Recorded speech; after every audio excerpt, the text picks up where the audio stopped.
Okay, જુઓ અહીંયા એવું છે, હું ઓફિશિયલ વેબસાઇટ ઉપર આવી ગયો છું અને અહીંયા એવું લખેલું છે કે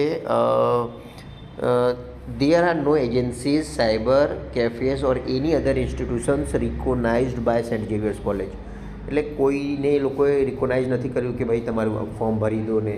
તમે ના ફાવતું હોય, ના આવડતું હોય તો કોઈની હેલ્પ લઈને તમે ભરાવી શકો છો ફોર્મ, કોઈ બીજાથી ફોર્મ ભરાવી શકો છો.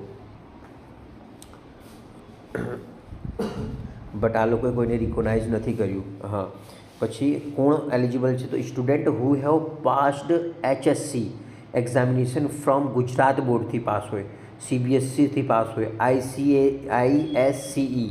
NIOS, IB or any other equivalent. કેમ કે ઘણા બધા બોર્ડો છે આપણી પાસે, તો આમ લોકો તો 4 પણ બધા જ તો નામ અહીંયા ના મૂકી શકે.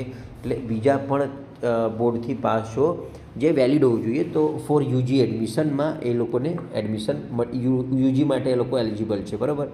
હવે આ બધું છે. નો ઓફલાઈન, જો અહીંયા લખેલું છે no offline application will be entertain. Offline admission નથી આમાં, ઓનલાઈન જ કરવું પડશે. જઈને જવાની જરૂર નથી, ઓનલાઈન કરી શકો છો. Incomplete application will not be accepted. પછી હવે જો આ બોર્ડનું કોઈને હોય કે ભાઈ અમારું બોર્ડ એલિજિબલ છે કે નહીં, તો એમની વેબસાઇટ ઉપર હશે, એ જોઈ લઈએ આપણે. તો હું નીચે આવું છું તો FAQમાં જોઉં તો જો અહીંયા લખેલું છે ફર્સ્ટ છે who is eligible to get admission to Saint Xavier's College. તો અહીંયા લખેલું છે any student who has successfully completed the HSC or its equivalent is eligible to apply. ચલો, આ તો ક્લિયર થઈ ગયું કે ભાઈ ઇક્વિવેલન્ટ હોવું જોઈએ. હવે સ્ટુડન્ટ ફ્રોમ અધર બોર્ડ, હવે અધર બોર્ડના એ લોકો સચ એઝ, એટલે થોડા ઘણા એક્ઝામ્પલ, બધા તો બોર્ડના નામ ના લખી શકે, તો થોડા ઘણા એક્ઝામ્પલ આપેલા છે, જેમ કે CBSC, ICSC, IB એસેટ્રા.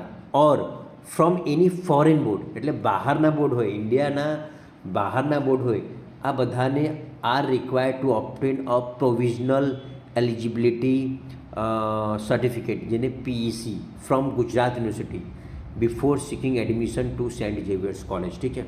હવે જેમ કે માની લો તમે ગુજરાત બોર્ડના નથી, ગુજરાત બોર્ડના હો તો કોઈ દિક્કત નહીં, જેને કહેવાય GSHEB, Gujarat secondary and higher secondary education board, બરાબર. પણ તમે ભલે અમદાવાદમાં જ ભણો છો, ભલે ગુજરાતમાં જ છો, પણ તમારું જે બોર્ડ હોય એ CBSC છે, ભલે અમદાવાદમાં જ છો, તોય તમારે આ PEC ગુજરાત યુનિવર્સિટીથી લેવું પડશે.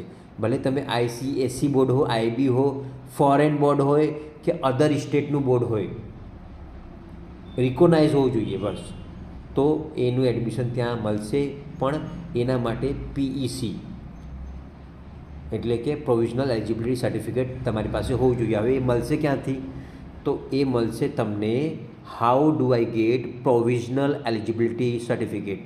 તો you need to get an application form from Gujarat University, fill it up and submit it to the Gujarat University along with a photocopy of your 12th standard or equivalent mark sheet and request them to issue the provisional eligibility certificate.